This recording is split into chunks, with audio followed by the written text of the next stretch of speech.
एक समय की बात है। एक छोटे से गांव में एक बंदर नामक बंदर रहता था। वह गांव के लोगों के साथ बहुत ही खुश रहता था और वह अपने चुटकुलों और मस्ती भरे तरीके से गांव के लोगों को हंसाता रहता था। एक दिन गांव के लोग खुदाई काम के लिए एक मजदूर ढूंढ रहे थे। खुदाई काम के लिए वे एक बड़ा गड्ढा खोदना चाहते थे, जिसमें वे अपने बागीचे के लिए पानी का स्रोत पा सकते थे। बंदर ने सुना कि गांव के लोग खुदाई काम के लिए मजदूर ढूंढ रहे हैं, तो उसने सोचा, मैं भी उनकी मदद कर सकता हूं और साथ में मस्ती भी कर सकता हूं। उसने तय किया कि वह गांव के लोगों के साथ खुदाई काम करेगा। बंदर खुदाई काम के लिए पहुंचा और अपने हाथ में एक छुरी पकड़ी। वह धैर्य से और मस्ती में काम करने लगा। जब भी कोई लोगों के पास थक कर बैठ जाता, तो बंदर मजदूरों को हंसाता और मनोरंजन प्रदान करता। गड्ढे की खुदाई तब हुई और वे एक बड़ा और गहरा गड्ढा खोद डाले। बंदर ने अपनी चालाकी से अपने दोस्तों को खुदाई के बीच जकड़ लिया और वहां जैसे उन्होंने गड्ढे के नीचे कुछ मिल गया, वह झूम उठा और अपने दोस्तों के साथ नाचने लगा। जब गड्ढा खुदाई पूरी हुई, तो लोगों ने देखा कि उन्होंने गड्ढे के नीचे कुछ सोने के सिक्के और चमकते हुए पत्थर निकाले। बंदर ने इस चीज का नाम नहीं जानते थे, लेकिन वह खुश था क्योंकि उसकी मदद से लोगों को कुछ अच्छा मिल गया था।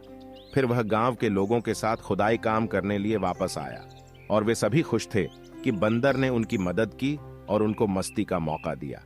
इस कहानी से हमें यह सीखने को मिलता है कि हम अपने साथी और दोस्तों की मदद करके और मस्ती करके किसी भी कठिनाई को आसानी से पार कर सकते हैं। कभी कभी हमारी मस्ती और चालाकी से हम किसी का भी भला कर एक समय की बात है। एक छोटे से गांव में एक बंदर नामक बंदर रहता था। वह गांव के लोगों के साथ बहुत ही खुश रहता था और वह अपने चुटकुलों और मस्ती भरे तरीके से गांव के लोगों को हंसाता रहता था। एक दिन गांव के लोग खुदाई काम के लिए एक मजदूर ढूंढ रहे थे। खुदाई काम के लिए वे एक बड़ा गड्ढा खोदना चाहते थे, जिसमें वे अपने बागीचे के लिए पानी का स्रोत पा सकते थे। बंदर ने सुना कि गांव के लोग खुदाई काम के लिए मजदूर ढूंढ रहे हैं, तो उसने सोचा, मैं भी उनकी मदद कर सकता हूं और साथ में मस्ती भी कर सकता हूं।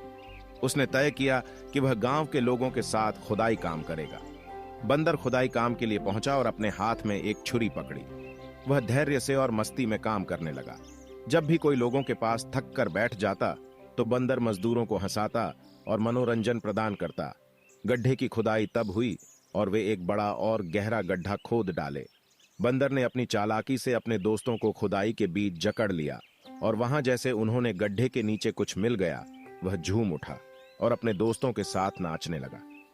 जब गड्ढा खुदाई पूरी हुई, तो लोगों ने देखा कि उन्होंने गड्ढे के नीचे कुछ सोने के सिक्के और चमकते हुए पत्थर निकाले। बंदर ने इस चीज का नाम नहीं जानते थे, लेकिन वह खुश था क्योंकि उसकी मदद से लोगों को कुछ अच्छा मिल गया था। फिर वह गांव के लोगों के साथ खुदाई काम करने लिए वापस आया और वे सभी खुश थे कि बंदर ने उनकी मदद की और उनको मस्ती का मौका दिया। इस कहानी से हमें यह सीखने को मिलता है कि हम अपने साथी और दोस्तों की मदद करके और मस्ती करके किसी भी कठिनाई को आसानी से पार कर सकते हैं। कभी कभी हमारी मस्ती और चालाकी से हम किसी का भी